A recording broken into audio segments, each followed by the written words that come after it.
All right, so it's 9 o'clock, 9:01. We'll go ahead and start the meeting. And we have communications review L8. So we kind of had to switch up for a variety of reasons. So what we're going to be looking at today is the end of year balance scorecard.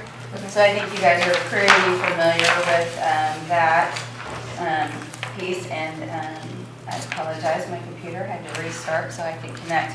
But each of one of you has a copy in front of you, and so just in the way of overview as to what this is our balance scorecard.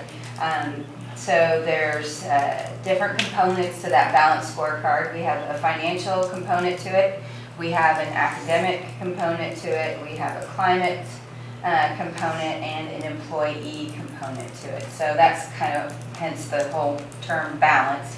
I think we've said several times that we need to have our finances in place, we need to have our culture and climate in place, and we need to have our employees engaged if we're really ever going to move the needle on the student achievement piece. So all of it works as a system together. So what we do during the course of the year is we look at key performance indicators, and those key performance indicators, you can see there's 1 through 43 of them that we keep an eye on, some of which are surveyed from survey data, some of them are from the financial department, some of them are from the human resources department, some of them are from student services. So there's just a variety of different types of data points that we collect.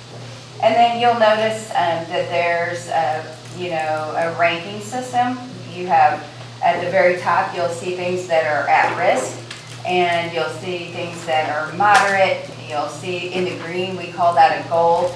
And then we have stretch, and ultimately where if we had a magic wand, where our target would be, what in a perfect world if we could get there. But our goal is really the thing that we continue to work towards year over year. And so looking through the lens of all of these different indicators, we're able to kind of assess where we are during the course of the year and make corrections. So first of all, the first item on there is the community's perception of our use with tax dollars. And that was a function of a community survey that we gave earlier in the year. So that's a data point that we collected about mid-year, so that's not going to change, but we'll see that next year with another community survey.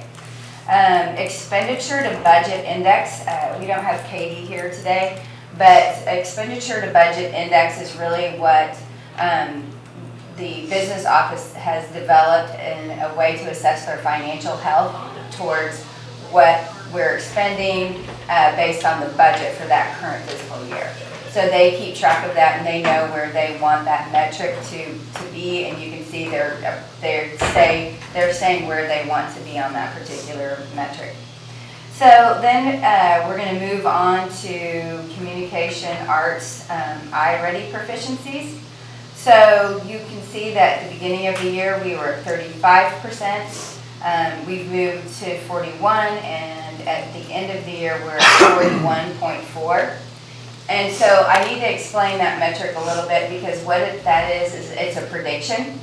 So it's not necessarily what the current proficiency is, but it is how we utilize the assessment tool to kind of predict to the future of how we will perform potentially on the math test. And so that's why you don't see the numbers changing as dramatically as if we just showed you different changes in proficiency during the course of the year. So our goal in academic services based on last year's data would be 42% in ELA, because last year we were at 37%, and the goal is a 5% improvement in the course of a year. So that right now, that is our prediction. But we always have to put a caveat on that. It's if kids continue to grow at the rate that they have been observed to grow during the course of this year.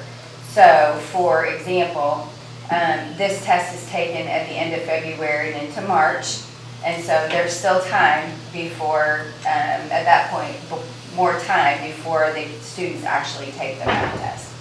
So again, that is a predictive number. Then if you look at communication arts growth, you may remember when we talked about the APR that growth is an important part of the annual performance report. But this growth monitoring is different than the state's model. So just kind of keep that in mind. We are trying to make a correlation between the two so we can better predict how we perform at the state level. But right now, what those numbers are is it shows the percent of students that have 100% met what we call annual typical growth. And what annual typical growth is the amount of growth that you would expect a student to achieve if you're looking at grade level mastery during the course of the year. So sometimes it's called 1 year value added. And so that is the number of our students that have 100% met that, at the end of February and March, in that range. 57% have met that mark. Then if you look at the student groups I-ready proficiency. So you may remember from the APR that we looked at all the kids and then we just look at the student groups, which if you recall that is, ethnicity, race, if a student is on an IEP or has a 504, those students kind of rack together. So when you look at that proficiency, they are at this point at 32.7. And you'll notice that that still shows that we're in a stretch growth because what we're monitoring is other school districts' student group performance. And so we tend to do well in that category when we look at our comparison set. You may remember our comparative data from the APR presentation from just a couple weeks ago, I think it was. So then if you go to the communication arts student group growth, they are at 48%. So what does that mean? That means that 48% of our students in that student group have 100% met their annual typical when we did our end of year testing just here recently, February and March. But again, that's not the math test. So we have a little bit to go. Then if you look at the communication arts student group gap, we look at the changes in proficiency. So you can see that the proficiency went up, the gap went up a little bit at mid-year, and then it's come back to an 8.7 during the course of the school year. And our gap analysis is a way for us to also analyze equity. So how are all of our students performing? Then if you look at our reading level, our third grade proficiency, it started at 11%, it moved to 23%, and it's at 31%. Our goal would be 50% because that would be, for example, that would be your North Kansas Cities, that would be your Liberties, where they're having students have proficiencies in that 50% range while we are in that 40% range. So that's especially important for our third graders. Do you know what Independence is at? Independence is lower than us. Their third grade reading proficiency, I believe, was at 35%. But I can verify that for you guys. So then if we move on to we're moving on to math. So for math, the I-ready percent proficiency, and again, this is that same predictive value. So we started at 26.8. At mid-year, we had a stronger showing. We were at 29%, and by the end of the year, we were at a 26.5. And I don't know what the discrepancy there is. So part of that, any given Sunday when a kid takes a test, but at the same time, that's a decline. So I have concerns about that because our goal is to be at 31% by the end of the year, because last year we ended at 26%. And so again, if we're gonna make a 5% improvement, we wanna be closer to that 31% at the end of the year. And aside from attendance, is math the only thing that went down instead of up? Yes, well, in terms of this proficiency, yeah. Is it possible that at the beginning of the year, it's kind of review from the last year, and it kind of, it reminds them what they got, and Yeah. then now they're headed into new territory and have to? Well, that would be absolutely correct, minus the fact this is predictive, so it's a different type of metric. So it doesn't necessarily take into account, it can mitigate out some of that, or those factors that you're talking about in the predictive analysis. So, and then for math growth, we were at 26% of our kids had 100% met their annual typical growth at mid-year. By the end of the year, and again, it's not technically the end of the year, these weren't taken in May, 47% had 100% met their annual typical growth. And I'll pause there for a second, because we did a 3-year growth analysis of our iReady growth data. And so last year, especially in math, we had higher growth as compared to this year. So again, that does raise concerns potentially for our APR.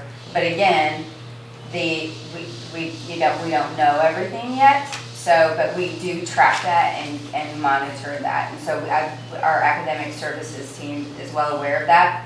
And there was a very heavy focus last year on math from a professional development lens. So that's something that, of course, we are aware of and talking about. Then the student group math iReady proficiency. So again, that's not all of our kids, it's that student group pulled out. We were at 24.9 at the beginning of the year, 21 at the middle of the year, and 18.7 at the end of the year. So again, it just continues to corroborate some potential concerns in math. The math student group growth was 42%. And then if you look at the gap between all of our students and our student group, we were at 7.8%. Then if you look at our math 7th grade percent proficiency, we were at 9% when the kids started, 14%, and now we're at 17%. So you can see again, that is in a risk category. And this is all of our 7th graders? This is all of the 7th graders, and this is actually not a predictive model. This just tells you right now where they are. Right now. Right now where they are. And so, some of that, those factors you brought in is, things may be getting more difficult, and if you didn't have those foundational skills. But again, middle school math has been a concern, remains a concern, and mathematics in general is lower than our communication arts proficiency. And then all of these other numbers that you see, and basically it's 15 all the way down to 20. Those are from last year's APR, last year's math test, because we don't have an internal software that we utilize within those particular areas. That's not to say that we couldn't, but at current we don't. So we can't really tell you a lot about that. Now, in terms of the 4-year graduation rate, last year we were at 77.6. And so this year we've done, just in the past week or so, we've done a lot of looking at predicting graduation rate. That's kind of hard to predict because students can continue to potentially feel like they won't make it, those kind of things. But what we are currently seeing for the students that are on track and have credits to graduate is puts us right now at about 74.1%, which is under that 77.6, but we're not to the end of the year. We have about 143 kids that we are reviewing with our administrators and our attendance interventionists, because, for example, if a student has transferred out, they come out of our cohort denominator for all intents and purposes, so that as that gets smaller and your numerator gets bigger, you have a higher percentage. So we're continuing to look through that data, because, and I talked to Dr. McGinnis about this yesterday. I talked to some folks from the Department of Elementary and Secondary Education yesterday, and several of the kids on that list of 143 are students that we can't find. The prosecutors can't find them, Children's Division can't find them, the juvenile office cannot find them, and our attendance interventionists, and I know we've talked about them before, they have gone on more home visits this year than in the history of the St. Joe School District, and they've knocked on doors to confirm vacancy with our SRO officers, but at the same time, the state doesn't qualify that as a transfer out. So even if that student goes back, for example, they moved over here and they went back to a different country, or they went to a different state, unless a parent says so, or a legal guardian says so, not even the landlord, then we cannot count that as a transfer out. And we have several of those. So, and the state recognizes that that is a difficult situation for school districts to be in, but it's a federal regulation. So we're working through that list, and some of those students may potentially be on homebound education, and somehow that was missed in that particular set of kids. So we're going over it with a fine-tooth comb and continuing to make plans for next year to really support our ninth graders when they come in. So we're doing a study to identify what of those ninth graders, who do we really need to provide support for, and continuing to provide avenues of support for students, especially as the graduation did decline during the pandemic and loss of credits. It's something that we're still, and other school districts are still struggling with. So, but on our APR, if you remember, we are not looked at solely by the lens of our 4-year graduation rate. We are looked at by the up to a 7-year cohort, and our 7-year cohort remains higher than that 77.6%, and certainly higher than potentially our 4-year graduation rate will be. So in terms of accreditation and APR values. So like the kiddos, not the ones who we can't find, but the ones who are in school and are just struggling and are close, are like the counselors aware, are certain teachers aware? I mean, are they doing things that kind of like, hey man, you're so close, let's get you there? Yes, I mean, yes. Okay, so they're kind of aware of the ones who are really close. And, Yeah. I did have a question. So the 140 kids that aren't accounted for, I think that's the number. Well, they're considered drops. Drops. So drops. How does that affect the prediction of the 74% to graduate this year? Is that It's included in the included denominator. in there? Okay. Yeah. So that's the thing. If some of those kids we can count as transfers out, or kids that are on homebound, or kids that will end up matriculating in a cohort down the road, that's what we're trying to get at and look at. So if we can't find them, then it drops to lower than 74%. No, Right. 74% is with all of them included in that denominator. But So- as we get closer to the end of the year, we may be able to remedy some of that. So unless we have officially accounted for them, they still, we still have to count them. We have to count them no matter what, unless we have confirmation that they've transferred out or they're on homebound education. So those are the kids that are not coming to school anymore. And some of these kids have not shown up all And year. they're not going to like another school where they're pulling the transcripts or anything? Correct, so if they transfer to another school, they send us a records request and then we go off their MOSIS number, and Okay. so we track them. So these are kids that are not showing up anywhere else. That's a And lot. we have no confirmation. It's concerning. It's concerning. But I will tell you, we're also brainstorming with a lot of other districts, and they work really hard to follow up with that family or neighbors or even, friends, distant relatives, to really try and get that homebound letter signed, right or wrong. They make efforts to do that, which is why a lot of our comparable school districts have a higher graduation rate. And you noticed that, Azara. I mean, you were like, our assessment data is better than some of these comparative, but they have higher graduation rates and better attendance. So like, how does that all fit in? Yeah, they've told us they make a lot of efforts to get that homeschool letter signed. So, But we don't have anything like that in place currently. I mean, we do it, but We do, yeah. we also follow the rules like 2AT. Okay, So so they're going like a little above and beyond, but. I think we're just staying within the guidelines of what we're supposed to do really well because we've been audited in the past. So, and you can correct me if I'm wrong, Kendra, but I feel Nope, like we're almost extreme. We're not We are bending extreme. at all. Yeah. We are very I extreme. understand No, that's Yeah. true. The We whole are rest- strict interpretationalists. Those homeschool forms do come into our office, and the administrators make a concerted effort to find out. If the parents chooses that, then they sign the homeschool form, and then we know that, and then they don't count, I mean, they're off the books, so to speak, so. The other code they've mentioned is transferred out of state, and so that's a code that a lot of our comparable districts are using as well. When they hear rumblings of the family moving out of state, then they use that code, and that doesn't ding us. Yeah. So they don't have to have confirmation? They're supposed to, yes. Yeah.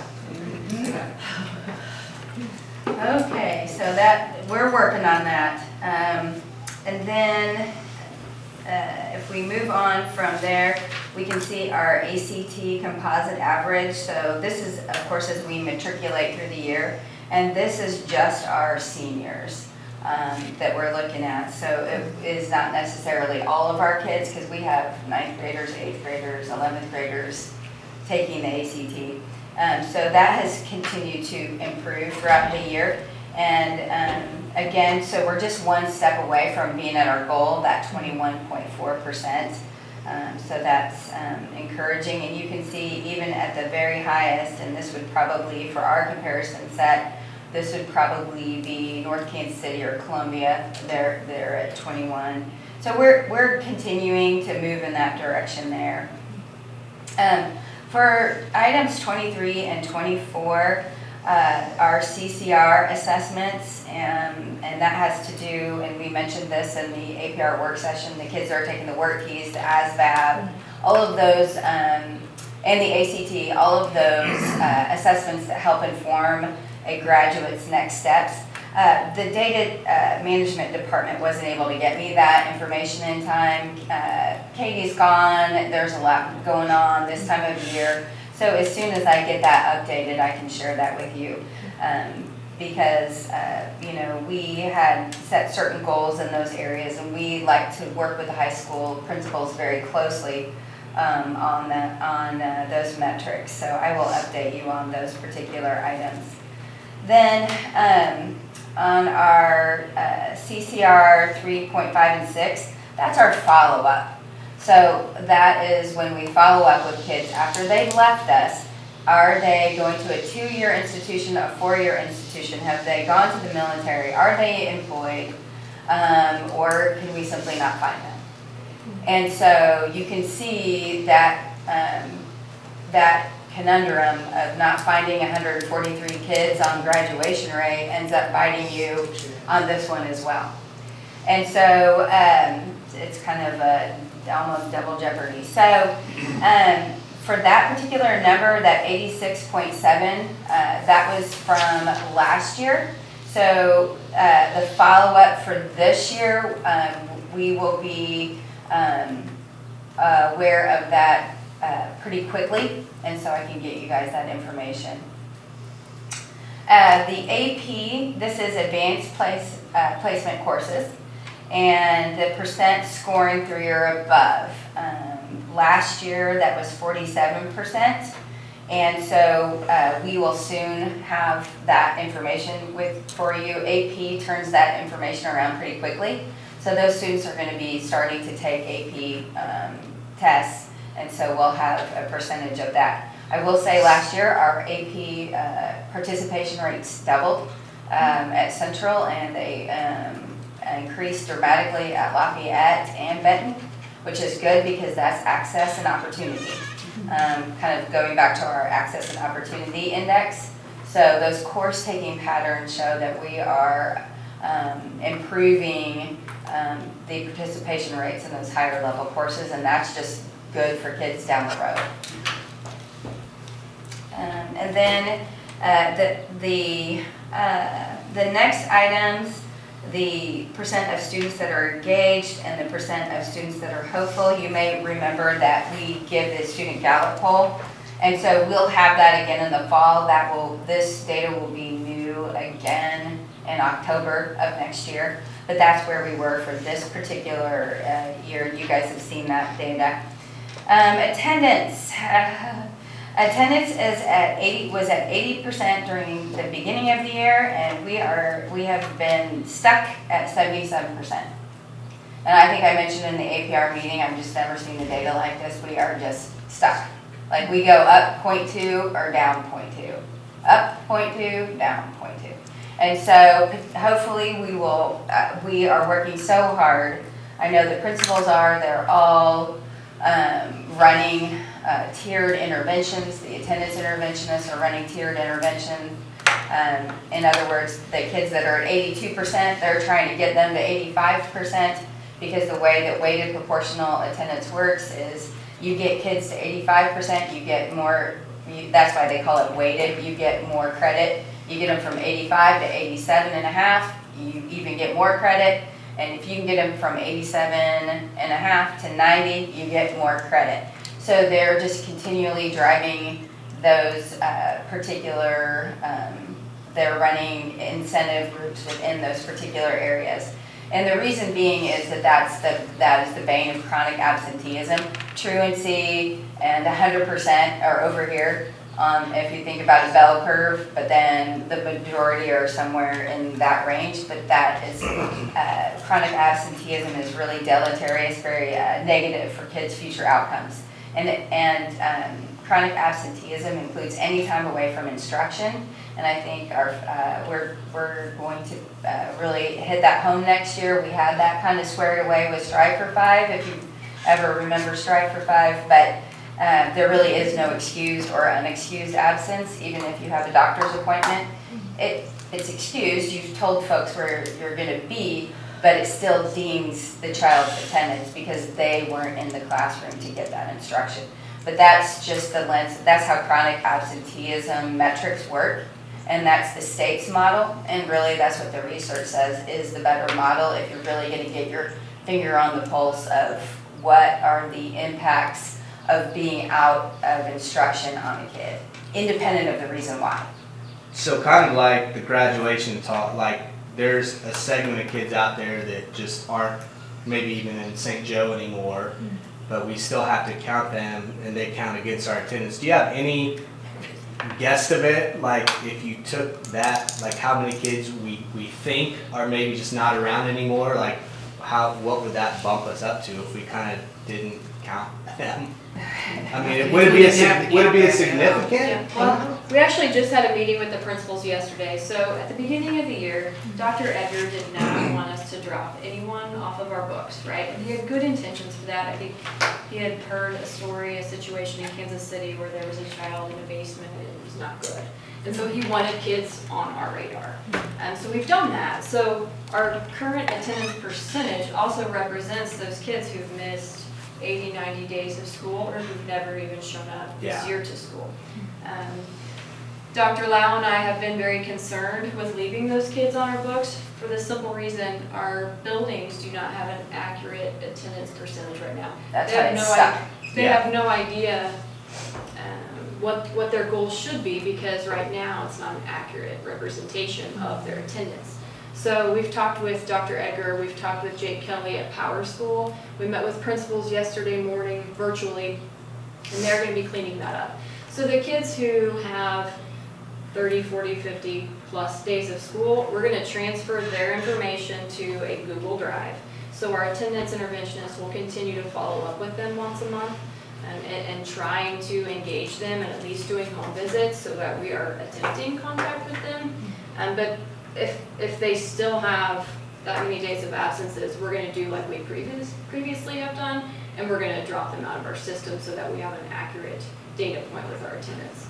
So, and I was gonna talk about this next week at our board meeting, but now's a good time too. So hopefully at the end of April, our attendance, it should spike if we drop all of these kids off the list, but still keep them on our radar. Well, you can sure appreciate his idea. I do. To keep tabs or I do. just to be But able to check on Yeah. kids. And so, that but the maybe whole thing are- is it doesn't have to be an or. Yeah, Right. you can do Like both. Dr. McGinnis says, it's an Right. and. Right, and it's been very defeating for our principals because they're trying to Sure. set classroom goals, competitions and things like that. And if you have two kids who aren't showing up in a classroom, that makes it defeating for those kids. They're not even in the game. So I think this will be good. They were pretty stoked about it yesterday that we're going to be able to do this. Now, I think for the, oh, go ahead. But still follow up. Right.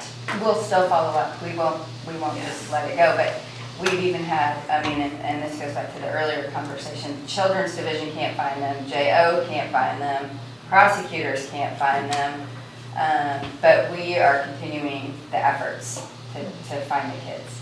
Now, I know the kindergarten group is a big concern too, so how many of those kids that we can't find are kindergarten kids? That's not largely the causal factors with the kindergarten. A lot of that is, it's really parents getting their kids to school. Yeah, because I know you said the principals are doing stuff to raise credits if they show up a certain percentage for the older kids, but for the kindergarten kids, what are we doing for them to kind of increase the attendance? Well, and I think Dr. McGinnis, you might have talked about this with them, is the partnership that we've set up with the county. Because for those parents, you know, we have to have a little more behind us than just a letter or an attendance interventionist. So having the support of the prosecutor's office is going to be helpful next year because it really is some language that they better understand that it's really important and statutorily important to get your kids to school. So I think that's going to be helpful for us with regard to kindergarten attendance. And so having that will help us. And I think part of it is lingering pandemic, you know, concerns about sending kids to school if they've even got the sniffles and all those things. So we're working hard to remedy that as well. I'll just add, I think the early learning expansion will also be a Oh, huge absolutely. impact Yeah. on kindergarten, because I've heard from parents that we've called attendance calls on, and they're saying, my kid just can't handle a full day. They're not used to it, and I'm kind of that cracked-the-whip parent, but I get it, that they're not accustomed to that. So going from no education, no preschool type thing, to a full day of kindergarten is tough. And so I think early learning will help with that drastically. So then, going on, items 30 and 31, those are survey data points. And again, we will re-up that survey in next year. And that's a community-wide survey. And Eileen and I are actually working on that and looking for a partner to work with us on that. So you guys have we all have comparative data, kind of like we do with our assessment data and attendance data. We found a survey organization that does survey work for a lot of the school districts around here. So that's one of the nice things that they offer, is that we can kind of see, well, is that good? Is that bad? You know, is that pretty standard?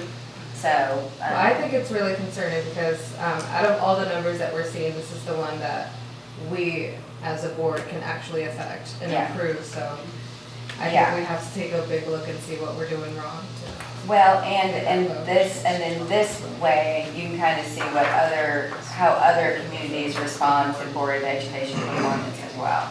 you might find out it's good. I mean, you know what I mean? That's the thing. So that's all based off of the survey. It's a survey. So data have point. our board members seen the survey?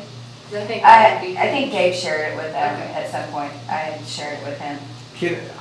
This is probably a silly question, but to go back a step, when did we, and I should probably know this, when did we go away from, because I remember way back when I was in kindergarten, it was AM and PM. When did we start going kindergartners full days? Has that like within the last 15, I mean, when did that? Has to be, because I was an AM kid too. Is there a reason why they went? I mean, I know Do it's you kind know of a this? silly question, why? Geez, this is my 25th year and we've had full day kindergarten the whole since Yeah, I've been here. I was just So, wondering, it's like, um, why it got I decided, like, don't it's know. better for them to go full, or maybe it's, I can tell you, and I don't know if that's the reason why, but the amount of standards that we're required to cover in kindergarten curriculum from the state of Missouri have massively got, expanded. so they compared couldn't to get when it all you and I done went in a to half day. Gotcha, okay. When we went to school, even when I went half day, we had nap time in kindergarten. Yeah. Rest Yeah, time. I didn't see it. So, Yeah. yeah. You don't have nap time anymore? No. Took my little pillow. Yeah, Yeah. and that's hard for some of Yeah. those kiddos that aren't in Right. preschool, Right. those kids that don't have that routine. Preschool. When they come to kindergarten, they're real tired the first month or so. It takes Yeah. them a while to get adjusted to that So, yeah, routine. just kind of reiterate, I mean, I get it, when they have not had to really have a whole lot of structure, and then all of a sudden, boom, Yep. you're in a full Preschool, day, yeah. and supposed to sit down all day, and, yeah, I get it. And so a lot of these other items that you'll see are survey items as well. If you stop at item 38, that is something that we'll be able to see on our report card for next year. Human Resources submits that data. Years of experience in the district. Last year on our report card that Human Resources had reported was 12.1. Good place to work, that's a survey item that we were hoping to include on our community, or our staff survey for next year, outside of that Q12 study that we do. Adults in the school care about me, again, that's from our Gallup poll data. And employee engagement, you may remember, that's our Q12 employee engagement survey, and we had moved up from that last year, and this industry standard, I believe, is 31%. So again, that's the percent of employees that are engaged in their work in the organization through the lens of Q12. So we were at 37%, and so we'll be tracking that again next year, because that's how we monitor our culture and climate. And then teacher attendance, HR was not able to get me that information. So they are continuing to work on that particular file. So I hope to have an update on that. What we're really trying to better understand, we're doing also a 3-year study to better understand the effect of not pulling teachers out to do professional development this year, and how that has potentially improved attendance, and then also look at that through the lens of increased student outcomes, so that we can understand, what kind of balance we can strike with that, as we have a lot of new staff. We have a high, last year our retention rate was, 80%, so that means our turnover rate's 20%, which is way above above the educational norm. So that's something that Station wanted me to look at, so we're continuing to look at that as well. So that kind of wraps up. So we're at 202 points on this. We were at 176 points last year, so we feel better about where we are this year on our balanced scorecard. And so we'll definitely continue to do our balanced scorecard, because it helps drive a lot of the work that goes on internally as we go throughout the course of the year. I have one more item I wanted to share with you quickly. Oh, you know what, Shannon? I forgot to talk to you about your item.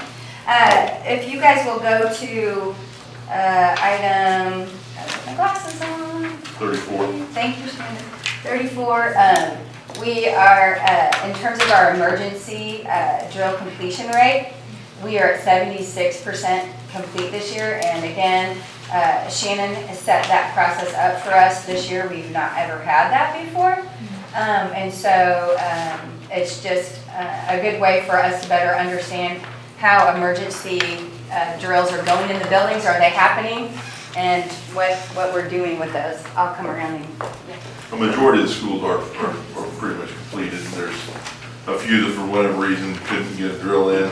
I'm reaching out to them also to talk about if they want to just do a tabletop type exercise, just more something they could do in the classroom. I mean, obviously, you know, there's always concern about, you know, if you're doing a fire drill, that gets everybody out of the classroom and they gotta wrangle back in, and it's, you know, that's somewhat disruptive. It's not the reason you don't do them, but, so there's other resources we can provide those principals to get those drills done, but without like a full-scale evacuation or a full-scale, you know, shelter in place, you know, like tornado drill type stuff, so, but, so I'll work with them to get that as close to 100% as possible. I know there's a few schools that actually done more than what they've been asked to do, so.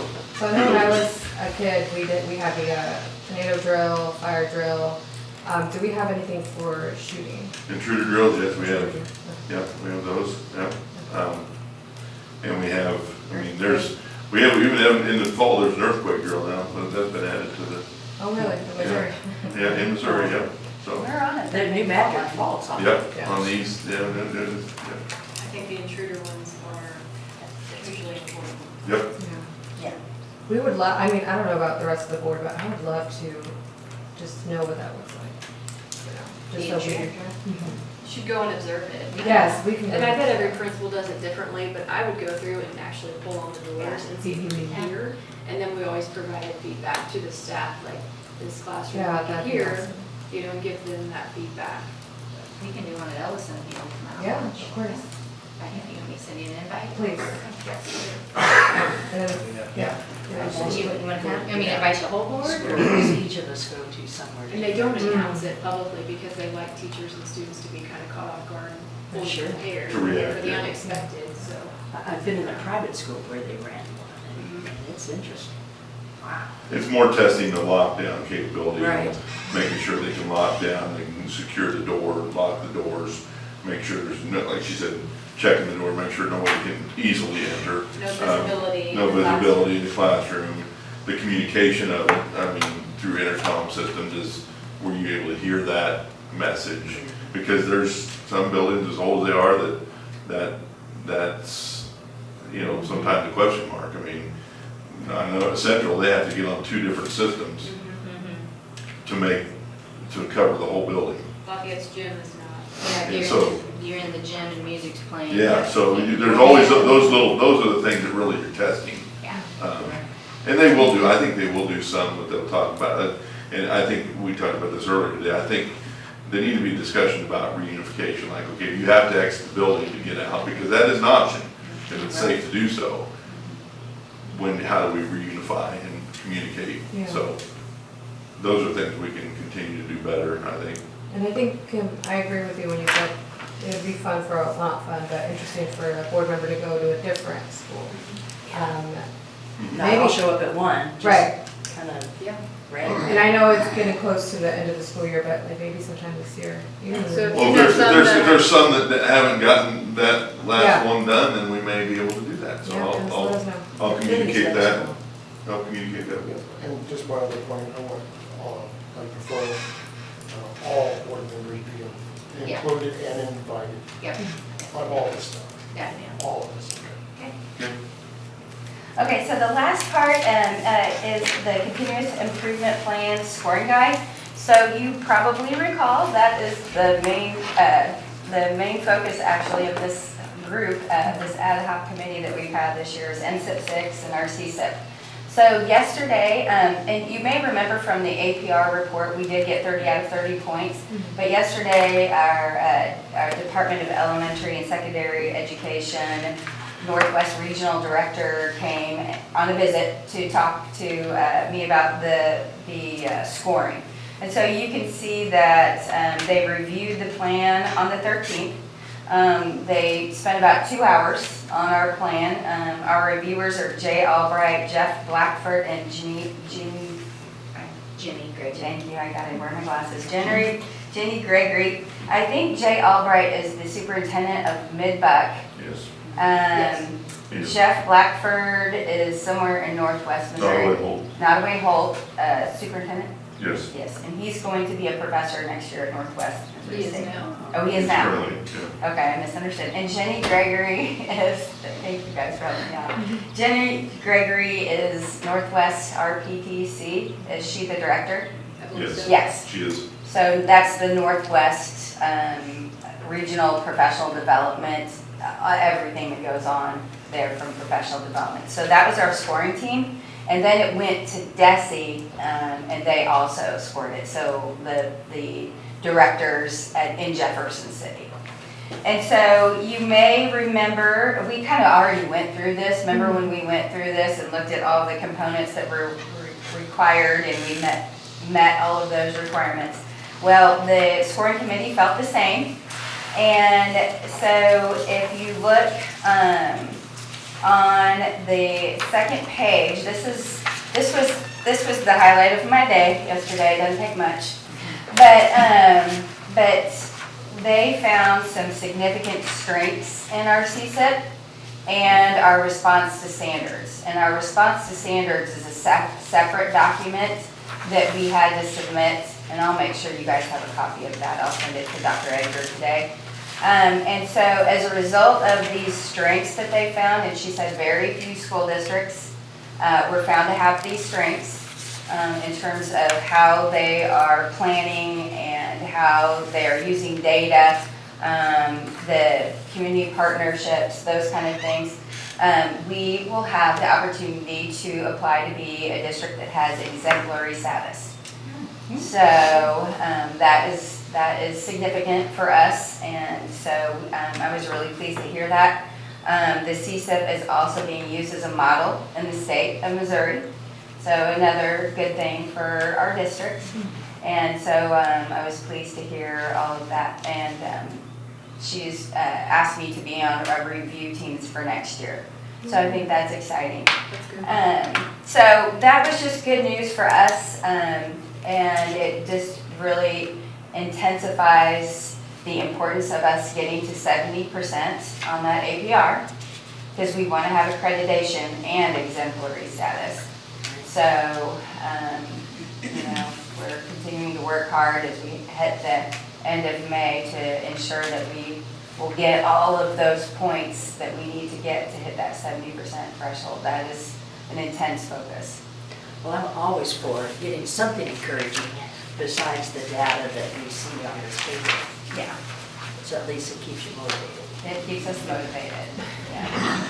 And so we'll continue to work that plan. I have a meeting set up with Dr. McGinnis and Eileen for next week, and planning for next year's CSIP, and really creating a plan to keep that going. And so next time we meet, I'll show you guys the software that we have our CSIP in and how we've met those goals and walk you through those things, because then it'll be time to plan again.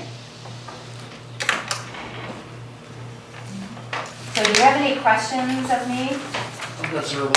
What's that? I have several. Okay. I was curious to the last thing you said there. Now, in this group you're going to review with, this beginners and stuff, how does the PR person enter into this? Just helping us get it more front-facing for the community, so that they can better understand our CSIP and how our planning works. So, for example, some school districts will take their entire CSIP and just put it on one page. And that is something that the community can understand. That is something that we can give to buildings so that they can share with parents. So it's just a way of communicating that we have a strategic plan, that we follow it, we work hard. This is how we monitor our CSIP, as our balanced scorecard. So it just is a helpful way for folks to better understand. That's why she would be involved. So she's going to be the face on it to the public then? No, she's probably just going to help us create the things that we would give to the public, because she has a better understanding of, how to put things together that look nice. Okay. That's good, I guess, but I'd always rather be straightforward with our community, really straightforward, even if it's bad news. Because, It's gonna be really straightforward, I promise, but it'll just be better than a black and white document that I can create. Yeah, we were talking about the strengths here a moment ago on the CSIP. So I'm reading the things here.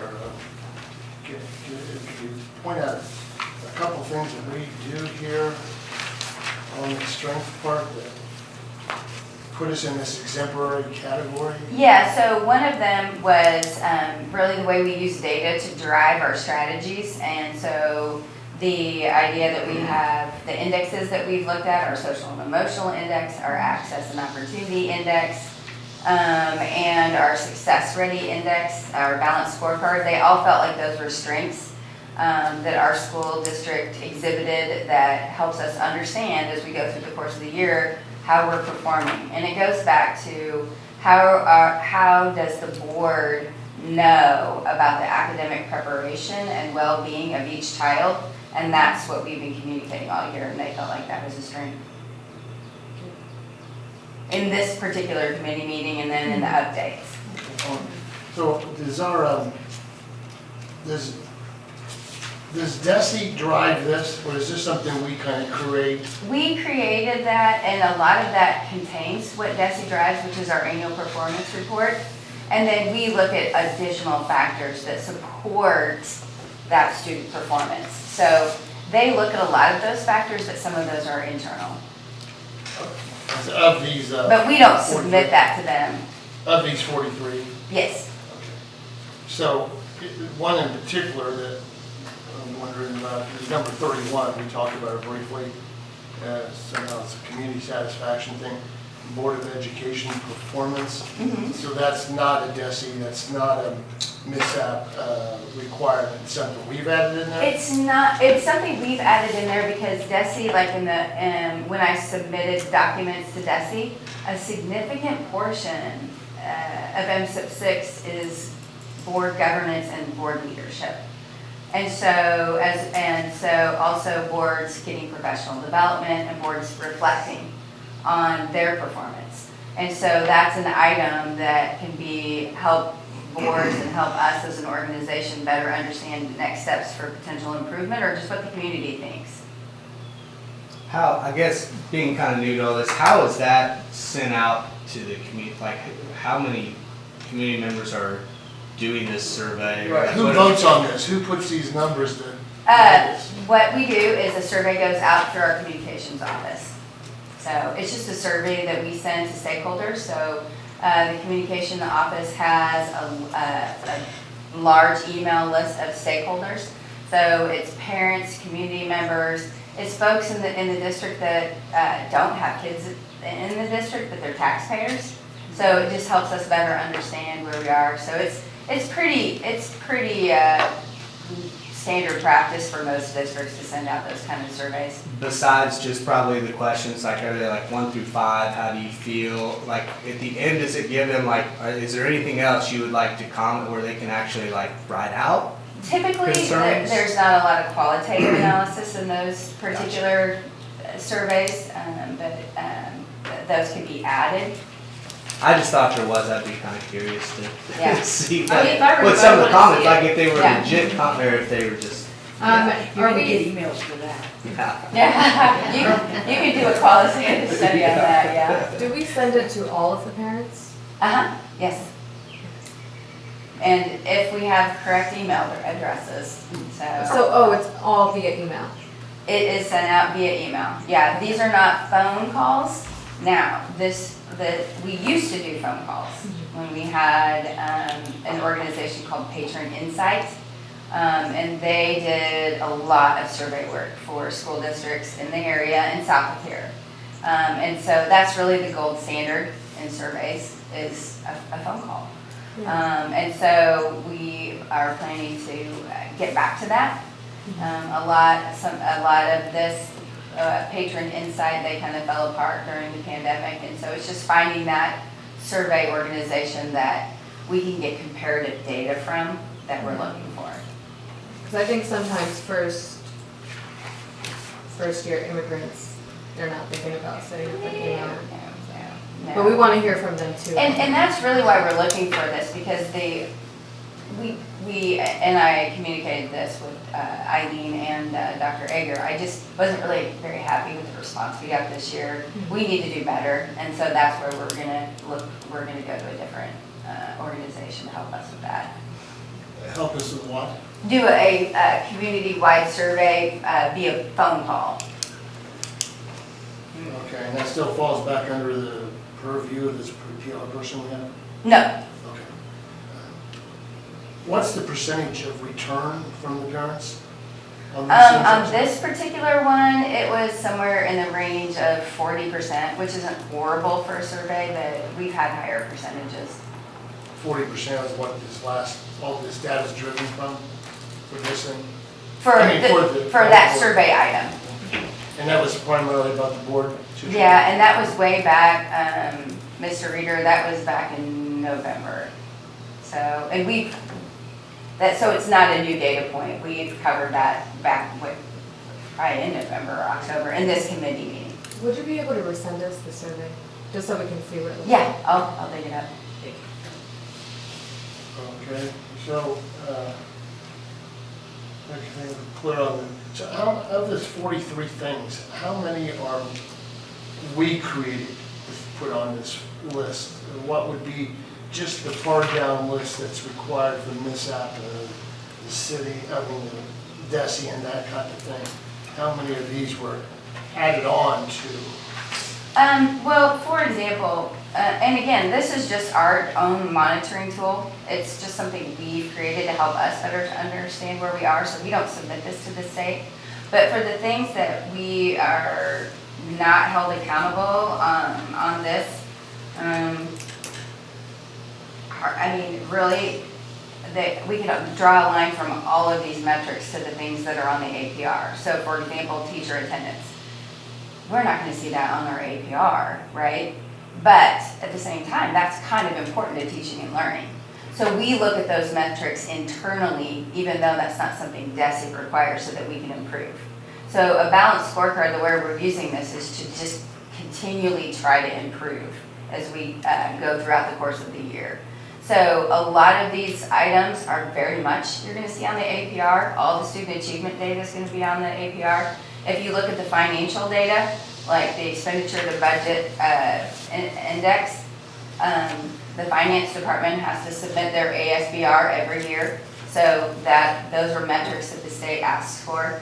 If you look at satisfaction of how we spend tax dollars, the state's not going to ask us to send that, but we as a district kind of want to know that information so that we can think through the lens of how can we make that a better metric. Do we need to be more transparent there? Do we need to, what might they do? So the business services office can look at that information.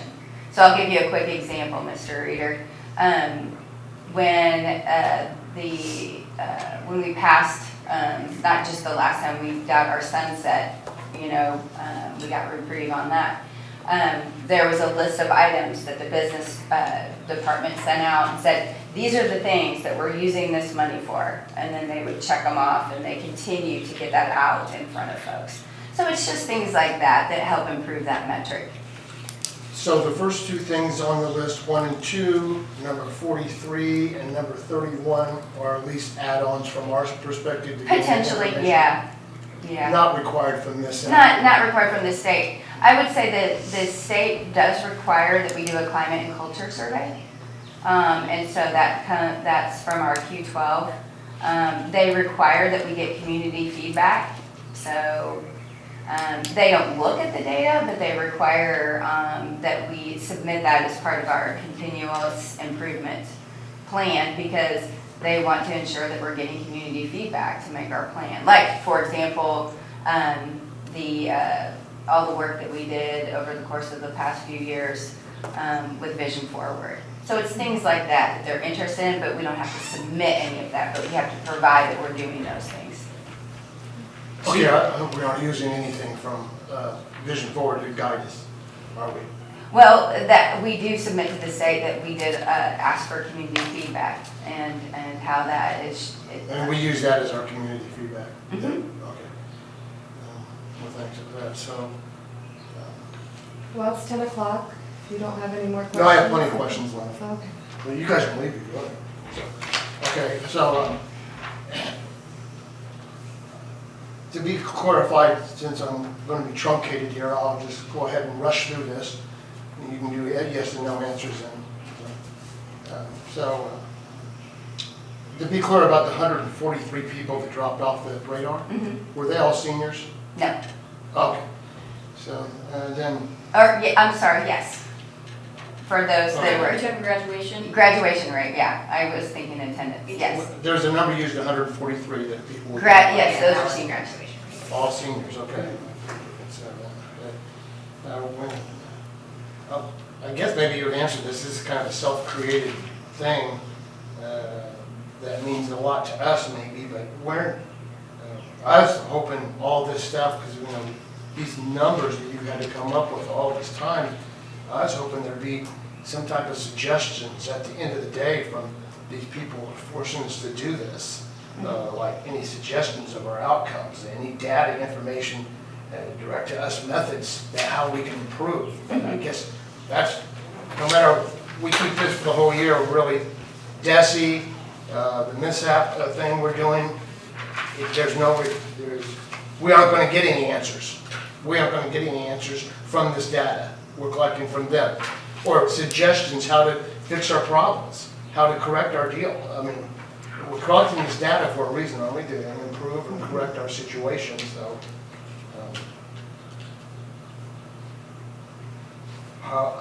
Where are we gonna get the answers to correct our problems? Sure, so we use this information in a lot of the discussions that we have and planning for like next year. So what will the department improvement plans be? What will our continuous improvement plan look like next year? And as far as the state's concerned, yes, they are going to come back and meet with us and talk with us about some ways to improve our APR.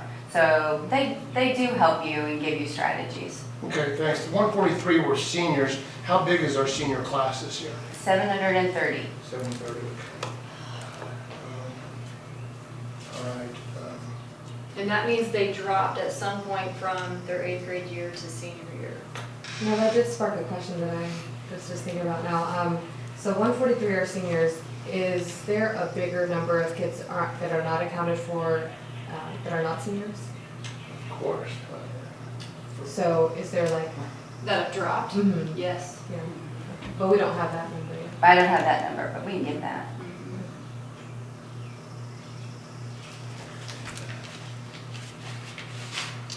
Two of the things that we scored pretty high or got high marks on the expenditure budget index and teacher attendance comparative to other districts. I mean, is that something most districts kind of tend to score well at, or is that something kind of specific to us that we should? That's pretty specific to us. I mean, even though we submit an ASBR, the business department submits a lot of documentation to DESE. That expenditure to budget index is kind of an internal metric that they just gauge their processes by. And then in terms of teacher attendance, districts may or may not monitor that, but we do. Gotcha. Yeah, and I don't care about that, what any other district does. I only care about us when it comes to that. That's an embarrassingly low number. I wouldn't hire anybody that showed up 94% of the time.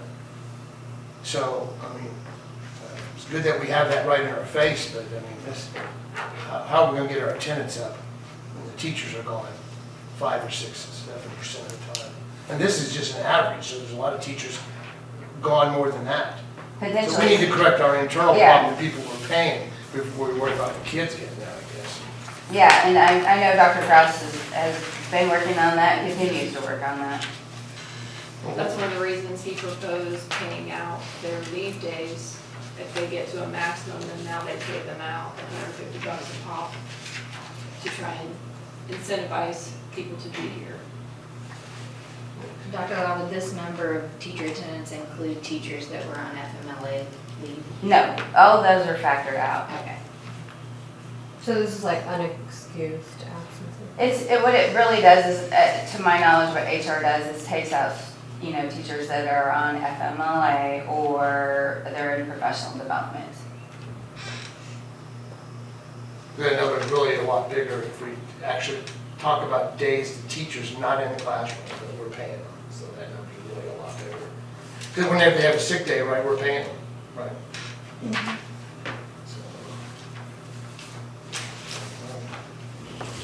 So, I'll save the rest of the questions for later. Thank you, Kenny. Okay, Oh, thank you thanks. so much, Kendra. You bet. Yeah.